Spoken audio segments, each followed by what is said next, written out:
porque a semana passada nós tivemos a nossa Santa Ceia e nós trouxemos uma introdução falando sobre o arrebatamento, certo? Depois nós falaremos de uma forma mais aprofundada, concernente arrebatamento, primícia dos que dormem, certo? Ressurreição dos mortos, certo? Tudo isso nós iremos ainda abordar com os amados irmãos.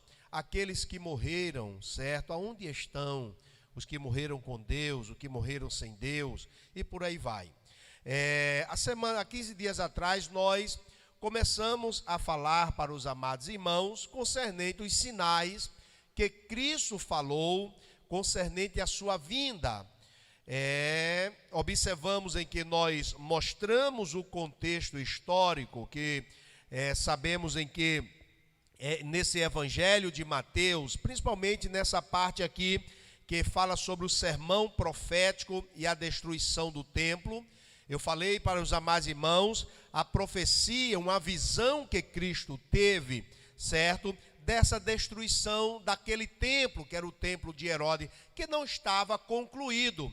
E observamos em que, pelos sermões de Jesus Cristo também naquele período foi ridicularizado, porque ele começa a falar contra os fariseus, certo? As práticas dos fariseus. Ele começa a falar também sobre o grande mandamento, certo? Ele fala também sobre, ele combate os saduceus, a doutrina do saduceu, que não estava crendo, não cria na ressurreição dos mortos. Jesus Cristo, ele confronta aí essa religião, ou esses seguidores dos saduceus, certo? E fala que era uma religião na época muito popular, que era os fariseus. Os saduceus era algo mais elitizado, mas os fariseus abrangia toda a classe pobre, a classe média, a classe alta. Observamos todos que queriam ingressar naquela religião.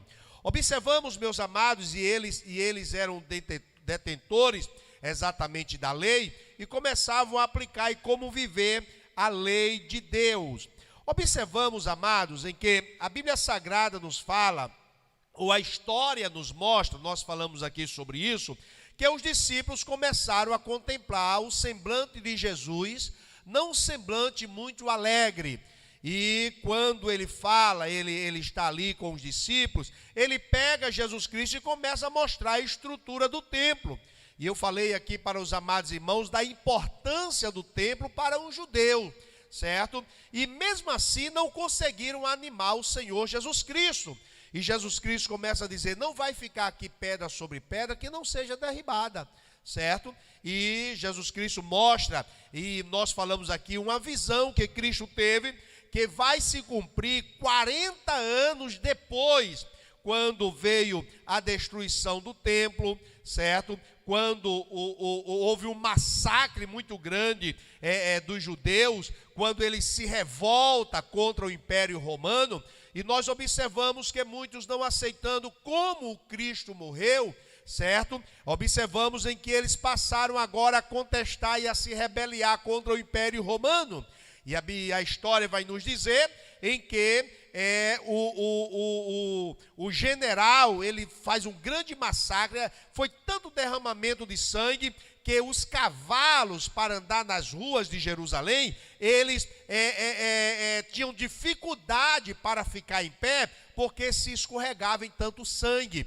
Depois os irmãos vão ver em que nós falamos sobre o massacre do imperador Adriano, que foi um massacre maior ainda, e a igreja vem ter uma paz, um conforto exatamente no império, no império exatamente do imperador Constantino. O que nos chama a atenção é que essa visão aqui que Cristo tem sobre o templo, certo, se cumpriu, certo? Exatamente esse contexto histórico que nós resumimos aqui para os amados irmãos. Quando Jesus Cristo se retira e vai para o Monte das Oliveiras, certo? Que era um bosque, e esse bosque tinha a maior parte das árvores que ali tinha, exatamente eram olivas, E lá no Monte das Oliveiras, Jesus Cristo começa a contemplar Jerusalém. Era um lugar alto, cerca aproximadamente de uns 800 metros. Jesus Cristo olha e começa a contemplar Jerusalém, não é? E quando Jesus Cristo está no Monte das Oliveiras, a Bíblia Sagrada nos diz que alguns discípulos chegam à presença de Jesus. Alguns historiadores dizem que foram 2 discípulos que indagaram o Senhor Jesus Cristo. Como ele estava falando da destruição do templo, do final do século, os discípulos começam a perguntar em particular, e disseram: dize-nos, Senhor, quando sucederão, está em Mateus 24:3, quando sucederão essas coisas? Que coisa é essa? Exatamente tudo aquilo que Jesus Cristo tinha proferido, certo? E nós observamos em que fala do final dos tempos. E que sinal haverá da tua vinda e do fim do mundo? Os discípulos ali tiveram uma curiosidade, certo? Em perguntar ao seu mestre, certo? O que o mestre tinha para dizer concernente o que estava por vir, certo? Então nós podemos observar em que muito pertinente essa pergunta dos discípulos, e Jesus Cristo começa a desenrolar aquele rolo, né? Começa a dizer aos seus discípulos.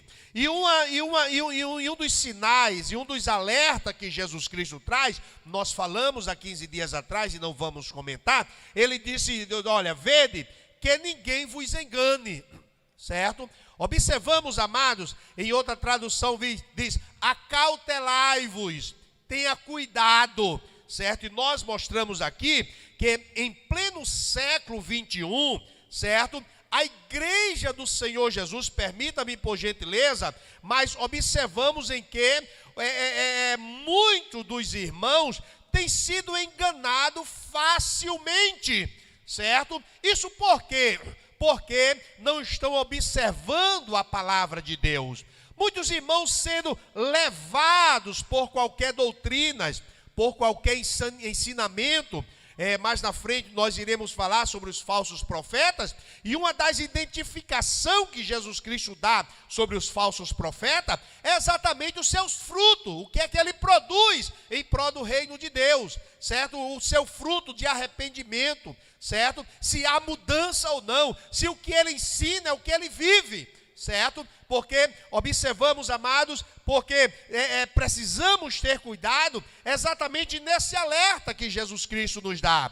Tenha cuidado, certo? Acautelai-vos, esteja de atalaia, põe uma torre de sentinela e observa, certo? Para quê? Para não ser enganado, para não ser levado por qualquer vento de doutrina, para não ser exatamente uma presa fácil do adversário, certo? Então nós conversamos aqui, passamos para os amados irmãos sobre esse cuidado que nós devemos ter, e muitos irmãos sendo enganados facilmente, certo? Observamos em que é como uma presa que já é presa e se torna algo fácil para o seu inimigo, certo? Os irmãos começam a observar naquele mundo animal, os irmãos vão ver como o predador ele persegue a sua presa.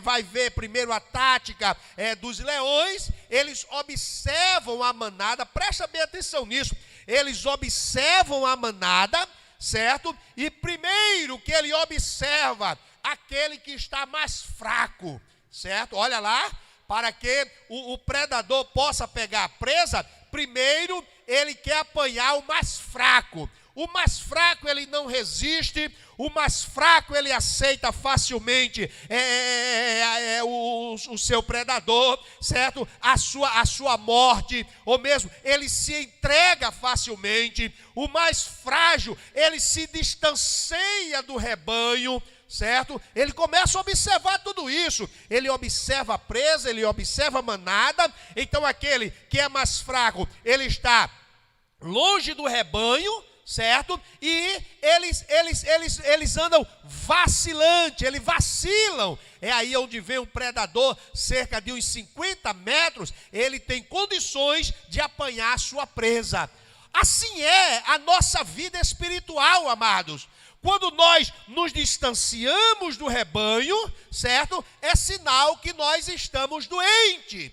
É sinal que nós não estamos observando a palavra de Deus. Quando nós distanciamos da palavra de Deus, quando nós distanciamos da oração, é sinal em que nós estamos alheio exatamente aos nossos predadores, ou viramos uma presa fácil para os nossos predadores. E nós observamos, amado, tem mais, quando se fala em investir contra a igreja do Senhor Jesus, presta bem atenção, na primeira era da igreja, no primeiro século da igreja, observamos que a visão era prender os pastores, matar os cristãos, levar para as arenas, levar para o Coliseu. Os irmãos, eu já falei aqui sobre isso, certo? Pendurar os cristãos, certo?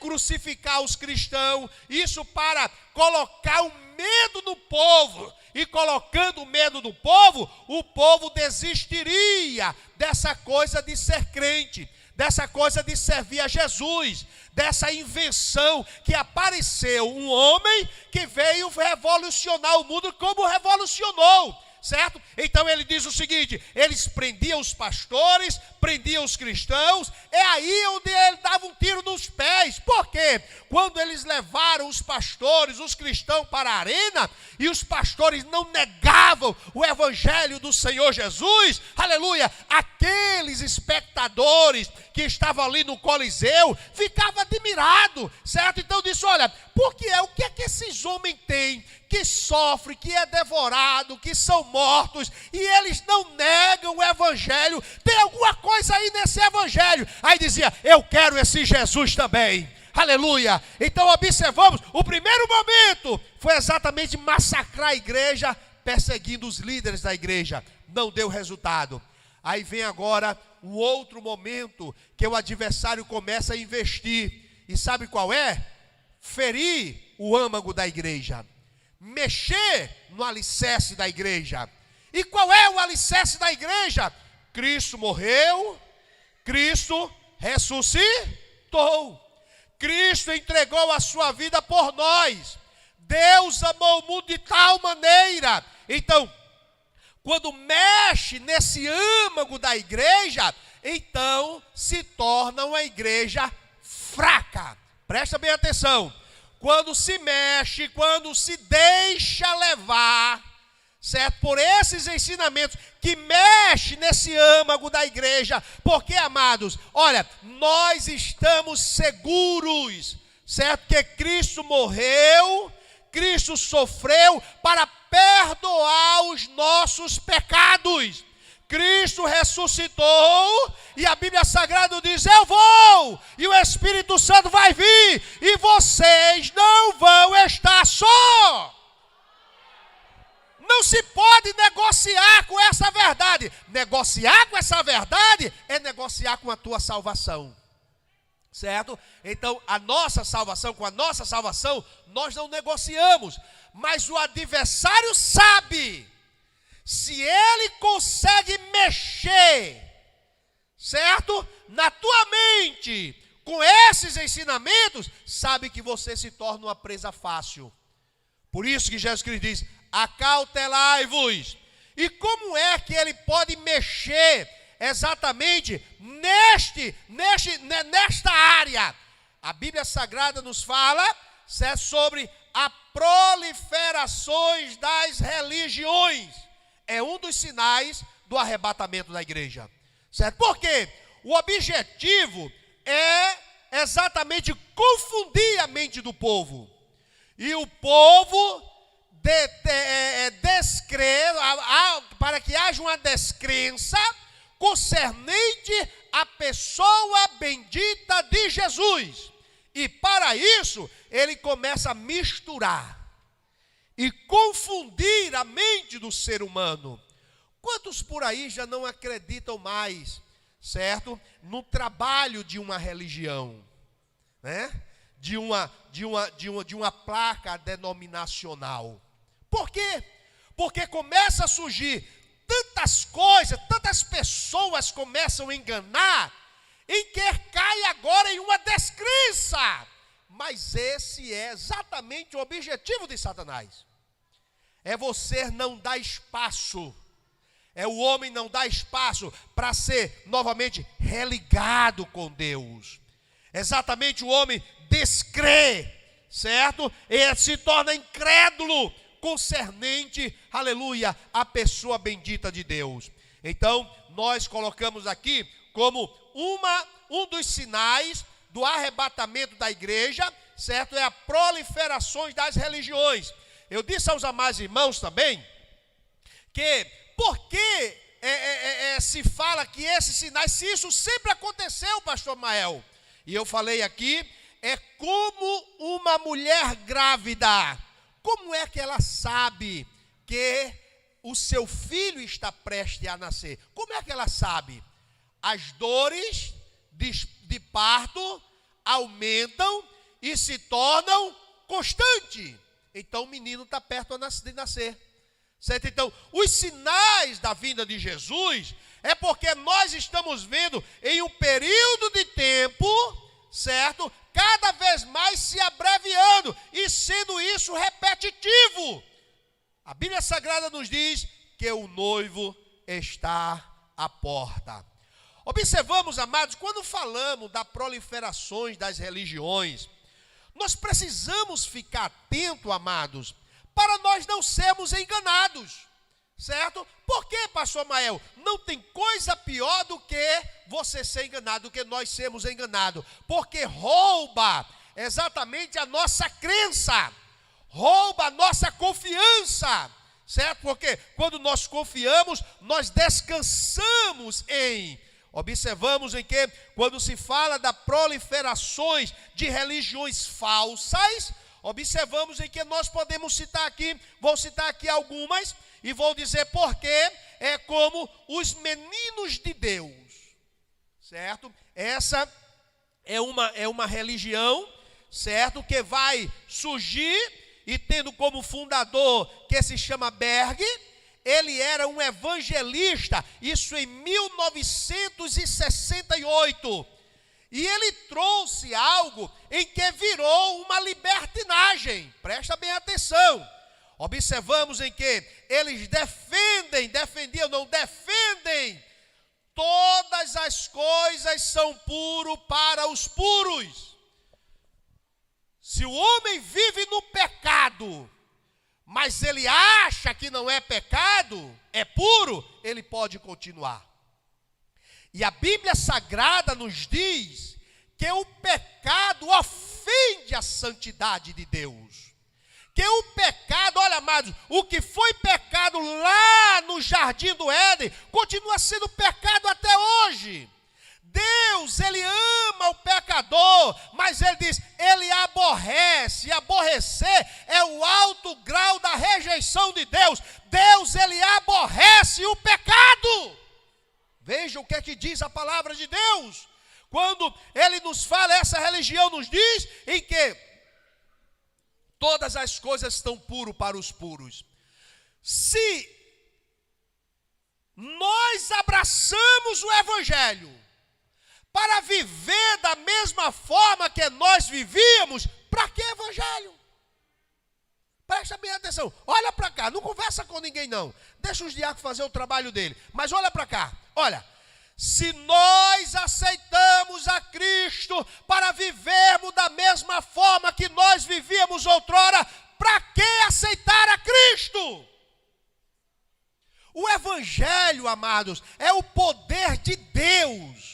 O poder que faz o quê? Que transforma, que regenera, que reconcilia, aleluia, que levanta o homem que está caído, que faz o homem mudar, sair de um charco de lodo e firmar os seus pés numa rocha firme. Eu pergunto aqui aos amados irmãos, quem aqui já foi em um riacho que tenha muitas pedras? Quem aqui já foi? Olha, vários irmãos aqui, eu já tive uma oportunidade. Quem gosta de pescar, né? Quem, não tenha vergonha não. Quem aqui já foi num riacho onde tinha muitas pedras? Quem aqui já foi? Olha aí. 90% dos irmãos. A senhora foi, não, irmã Marta? Glória a Deus. Olha para cá. Nessas pedras que você pisou, que a água passa nela constantemente, ela cria um elemento chamado lodo. Sim ou não? Sim ou não? Você conseguiu se firmar nessa pedra cheia de lodo? Conseguiu? Eu mesmo não consegui. A tendência é cair, é escorregar. Sim ou não? Sim ou não? Então, olha, vê o que o Evangelho faz.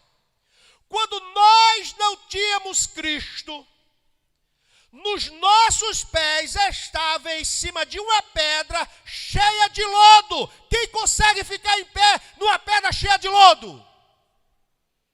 Cristo nos tirou de uma pedra escorregadia, de uma pedra cheia de lodo, e pôs os nossos pés no lugar firme, amado, em rocha firme. Ora, o Evangelho é isso. O Evangelho, nós deixamos de ser vacilão, nós deixamos de estar prostrado, nós deixamos de cair, de estar no chão, aleluia, e começamos a andar firme, seguro. Por quê? Porque o Evangelho do Senhor Jesus Cristo nos dá esta segurança.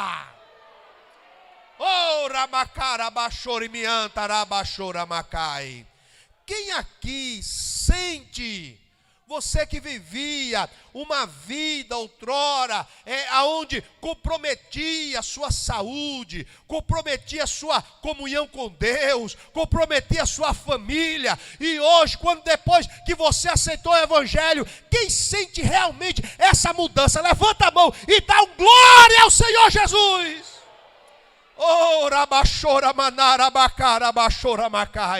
Nós abraçamos o Evangelho e aceitamos a Cristo, não foi para vivermos da mesma forma que nós vivíamos. O que é que essa religião, os meninos de Deus falam? Não precisa mudança, é proibido proibir. Olha, agora, pense você criando um filho que não tem limite, que você não dá limite para ele. Às vezes eu fico aqui olhando, e o que os filhos em casa é na igreja. Quando não se coloca limite em casa nos filhos, na igreja eles não têm limite. Essa é a verdade. Verdade é que todos nós temos limites. Senão vamos viver uma vida desregrada, sem limite, pensando que podemos tudo. E o Evangelho nos mostra, aleluia, por onde nós devemos andar. O que é que essa religião ensina? É proibido proibir. Isso vira uma palavra chamada libertinagem. Veja o que é que ela traz para atingindo principalmente os jovens. E isso teve um grande impacto exatamente nos anos 90, nos anos 80, nos anos 90, era chamado os hip raps. Nos Estados Unidos, os jovens saíam das suas casas, abandonavam as suas famílias, para viver uma vida desregrada, para viver uma vida sem limite. E o que é que essa religião incentivava mais? Ora, exatamente os jovens, abandonavam as suas casas e viviam levianamente, vivendo como nômades e desconstruindo os valores morais. Olha lá, mexendo com a base que se chama família. Vou repetir. Mexendo com a base da sociedade que se chama família. aquilo que os nossos pais nos ensinaram. Essa religião vem para desconstruir tudo aquilo em que nós aprendemos com os nossos pais que é de bom. Abandono da família, viverem em libertinagem, licenciosidade de costume, conduta de pessoas que se entregam imoderadamente a prazeres sexuais, a prática sendo libertino. Nessa palavra figurada fala insubmisso e indisciplinado. Você já viu um filho indisciplinado? Eu acredito que você já viu. Aquele que não tem disciplina nele. Olha, é uma coisa horrível, amados. Ele não respeita pai, ele não respeita mãe, ele chama pai de mentiroso, mãe de mentirosa, ele faz algazarra com seus pais, e quando se trata das autoridades, ele não respeitam. Salomão, ele disse: não repreenda o escarnecedor, porque ele vai escarnecer de você.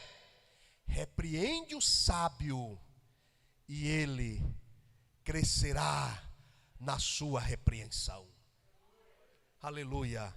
Como é maravilhosa a palavra, não? Nos ensina, veja, a Bíblia Sagrada diz: não repreenda o escarnecedor. O escarnecedor é um insensato, amado. Ele não tem um senso, um bom juízo. Então, essas pessoas, deixa quem vai corrigir ele é o mal que ele vai cair, porque ele levantou o mal contra si mesmo. Observamos, amados, observamos também que não havia, essa religião, ela começa a dizer, em que não precisa haver um compromisso entre os cônjuges. Isso aí nos anos 80 e 90, amados, foi algo assustador. Por quê? Porque começou a abrir espaço, o que nós já falamos, para a libertinagem e desconstruir, porque o objetivo aqui, por que se investe tanto contra a igreja do Senhor Jesus? Por quê? Ora, Paulo, nos seus ensinamentos, ele sempre dizia: não quero, irmão, que sejais ignorante. O cristianismo, ele abre a mente do homem. Agora tem gente que o cristianismo está falando e a mente dele continua tapada.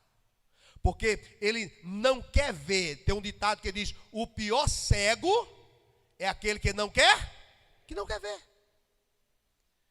Precisamos ter cuidado com a proliferação dessas religiões. Observamos que o sexo descompromissado, bem como o vício das drogas, fazendo parte da vida desse jovem. Agora mesmo estava vendo um documentário de uma lei que se tem, esqueci quem foi o autor, e é onde ele pede a legalização das drogas. Um cristão apoiar isso, amado, precisa aceitar Jesus. A legalização, tem outra lei, do ex-deputado João William, diz: a legalização da prostituição. Ué, o que é que a Bíblia diz? Que ficarão de fora do reino de Deus os adúlteros, os prostitutos, e todo aquele que ama e pratica a mentira não entrarão no reino de Deus. Então diga ao seu irmão: então nós não apoiamos essas coisas. Tenha medo não, diga ao seu irmão: nós não apoiamos essas coisas. Porque vira uma imoralidade, e tudo que é imoral, a Bíblia Sagrada condena. Aleluia! Esse movimento houve uma mudança, houve uma mudança, mas ainda é grande perigo, pois, ainda investe contra o cristianismo, pervertendo o jovem dos valores morais, incentivos às drogas, e os seus mestres zombam do cristianismo. Eu estava na sala de aula, fazendo pós-graduação em História do Brasil.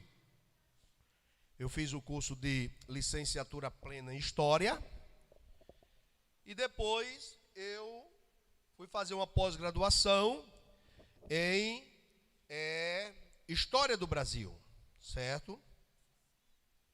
E tinha um professor que estava ensinando, e eu sentei lá no cantinho. Nunca gostei de sentar na parte de trás, sempre era do meio para frente.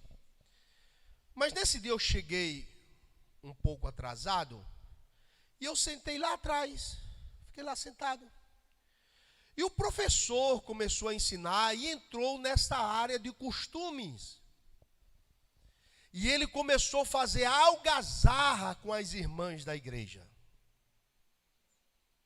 colocando as irmãs da igreja como se fossem pessoas cafona, quadrada, com falta de inteligência. E ele começou ali a falar, e eu comecei a me inchar. E o preto, amado, quando ele começa a ficar inchado, ele não fica vermelho, ele fica cinzento. O negro, ele fica cinzento. E eu comecei a ficar cinzento. O branco fica vermelho, mas o negro fica cinzento. Eu comecei a ficar cinzento. E a vontade é pegar no pescoço do professor e fazer ele botar a língua para fora.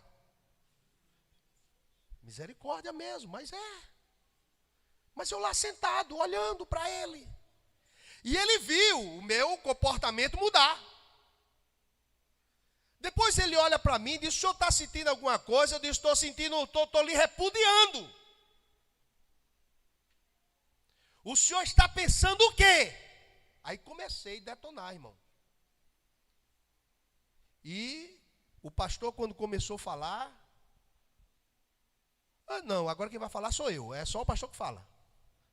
Vai me lembrar de um advogado aqui, não vou citar o nome, um advogado aqui de Goiânia, diz: eu não gosto de ir para a igreja porque só o pastor fala e eu também quero falar. Ele já partiu já. Mas uma pessoa muito decente, muito boa. Tive a oportunidade de assistir exatamente ele fazendo uma defesa, ele já velho, mas pense numa defesa de um bom advogado. E conseguiu inocentar, certo, o seu cliente. E eu comecei a falar, dizendo ao professor e aos alunos que nós não somos atrasados, não. E que ele nos respeitasse. Ele pediu desculpas, eu disse: está desculpado, mas não me faça mais isso. Respeite. Toda vez que o senhor se dirigir a um cristão, respeite. Certo? Porque aqui na sala eu não vou aceitar. Outro se levantou para falar sobre submissão e foi falar que a igreja, que a Bíblia ensina isso. Eu disse: você está errado. Vou trazer um contexto teológico para você. Não precisa não, pastor, precisa não. Observamos, amados, que nós não podemos aceitar esta falta de vergonha. Respeitamos as autoridades, mas quando isso vem para afrontar aquilo que o nosso mestre Jesus falou, nós devemos dizer como Pedro disse: importa obedecer a Deus do que aos homens. Amém, amados? Amém, amados? Lembrando que as religiões falsas procuram nos distanciar do nosso Deus. Eu já estou concluindo, terminando sem concluir. Mas permita-me, por gentileza, falar de mais uma religião. Essa vem também do Oriente e é chamada Seishunoi. É uma mistura. Essa religião nasceu em Kobe, no Japão. É uma mistura de shintoísmo, budismo e quem está lá no meio? Cristianismo. Olha lá. É uma mistura. Talvez, Irmãos, às vezes, vêm me perguntar, pessoas em que ainda não têm um certo conhecimento, certo bíblico, porque quem tem conhecimento bíblico não faz essas perguntas, por que é que nós não participamos ou não apoiamos culto ecumênico? Já perguntaram isso? Foi porque os irmãos, o cristianismo de verdade não fazem parte de culto ecumênico. Simplesmente por causa de uma palavra chamada mistura.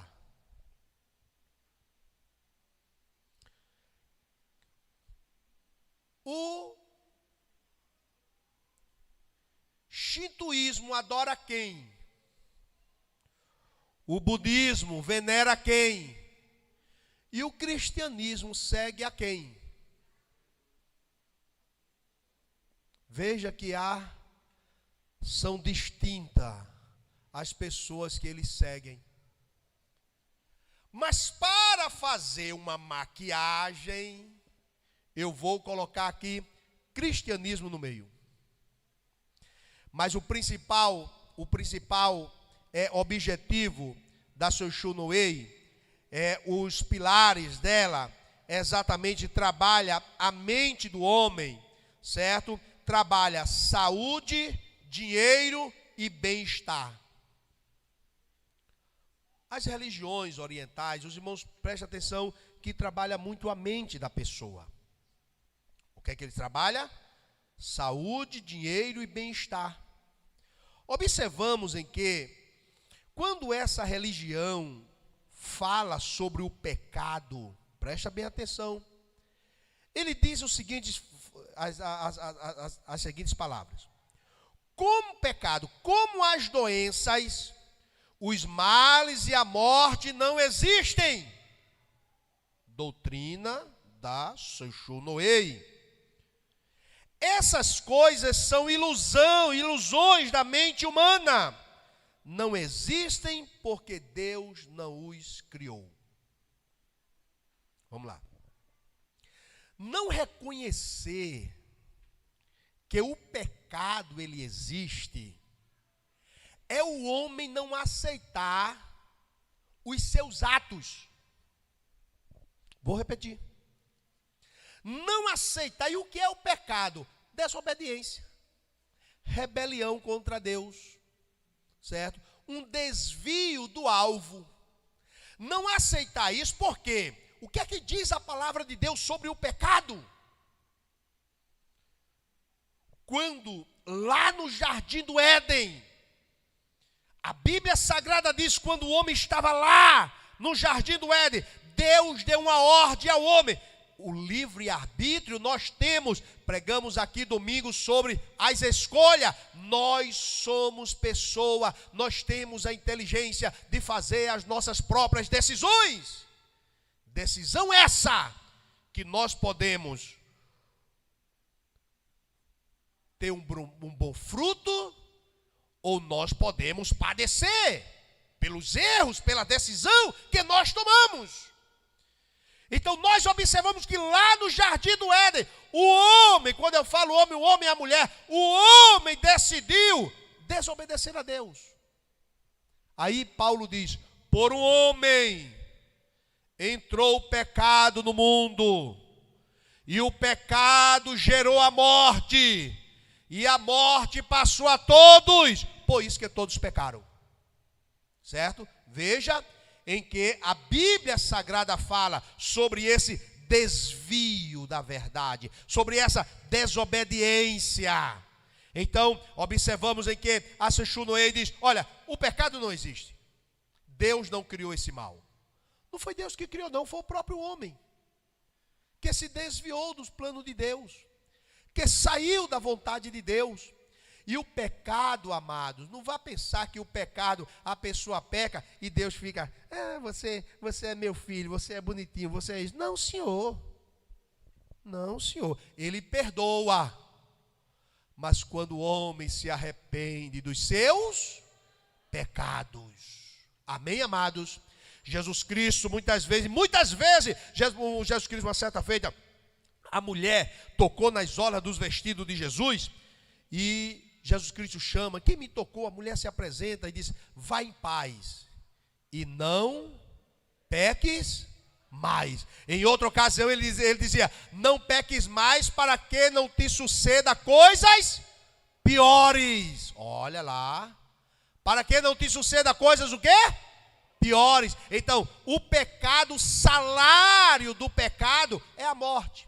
Então, dizer que não existe pecado é o homem não ter coragem de assumir as suas próprias decisões, os seus próprios erros. E não reconhecendo isso, não precisa confessar. Nós vimos muito isso no ateísmo. Não existe pecado.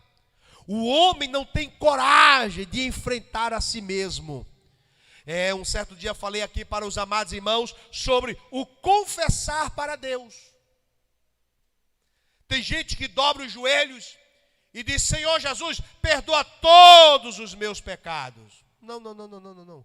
Não vai entrar nenhum sentimento de arrependimento ou de confissão verdadeira diante de Deus. Mas quando você dobrar seus joelhos, conte para Deus, certo? Exatamente esses pecados, que você perdoe todos os meus pecados, classifique ele. Olha, Deus, eu te peço perdão porque eu menti, eu te peço perdão porque eu errei, eu te peço perdão porque eu te desobedeci, eu te peço perdão porque não ouvi meus pais, eu te peço perdão, e começa a classificar. Vai chegar o momento de você ter vergonha de você mesmo. Porque são tantas coisas em que muitas vezes o homem faz que não tem coragem de encarar. Então é mais fácil dizer que não tem pecado, que não existe pecado. Agora, quando o homem, eu um certo dia disse ao irmão, em que o verdadeiro homem assume os seus erros. Dobra o joelho, olha a Deus. Agora não é para estar contando a vizinho não, só vai zombar de ti. É para contar para Deus. Dobra o teu joelho, a Bíblia Sagrada diz, entra no teu quarto, fecha a porta e em secreto conversa com o teu Deus. Você pode dizer ao seu irmão, é para conversar com Deus. Não tenha medo não, diga, os nossos pecados nós confessamos para Deus. Se eu ofendo a norma da igreja, eu converso com o pastor. Jesus Cristo olha para o homem e diz, perdoados estão os teus pecados. Os outros dizem, quem é esse que perdoa pecado? Só tem um que pode perdoar pecado, que é Deus. Aí eu digo para a igreja nesse momento, Jesus perdoa porque Ele é Deus. Diz ao teu irmão aí, Jesus é Deus. Diz ao teu irmão, Jesus é Deus. Então confesse para Ele que Ele é Deus para perdoar os teus pecados. Pecado existe. Salvação. O que é que essa Shunoei fala? Dizem que ser verdadeiramente salvo, olha, é compreender por que a doença se cura. Porque é possível ter uma vida financeira confortável e porque se pode manter a harmonia no lar. Todo conceito de salvação se mostra na vida material. E eu quero dizer aos irmãos, isto é um perigo. Por quê? Se eu for perguntar aqui aos amados irmãos, alguns vão dizer assim, pastor, eu estou doente com desvio na coluna. Algumas mulheres podem dizer assim, pastor, eu estou com um cisto no ovário. Outro pode dizer assim, pastor, eu estou enfermo. Sim ou não? Sim ou não? Então, essa visão aqui da Shunoei não se trata de salvação. A salvação é quando nós entregamos a nossa vida a Jesus e automaticamente, amado, nós somos conduzidos para o Calvário, porque lá há um julgamento dos nossos pecados. E nesse julgamento, a Bíblia Sagrada nos diz que o sangue de Jesus nos purifica de todo pecado. Você pode dizer comigo: o sangue de Jesus. Tenha medo não, o sangue de Jesus. Bota a mão na tua cabeça e diz: me purificou de todos os meus pecados. Aleluia, aleluia, aleluia, aleluia, aleluia, aleluia, aleluia. E podemos cantar o hino 5 da harpa cristã. Espírito, alma e corpo, oferto a ti, Senhor, como hóstia verdadeira. Fiquemos em pé. Bração de amor. Eu tudo a Deus consagro, em Cristo vivo altar. Ó, desce fogo santo, do céu vem tu selar. Levanta tuas mãos para o céu e diga: Senhor meu Deus, o meu espírito, a minha alma, o meu corpo, eu entrego inteiramente a ti, Senhor. Eu entrego inteiramente a ti, Senhor. Eu entrego inteiramente a ti, Senhor.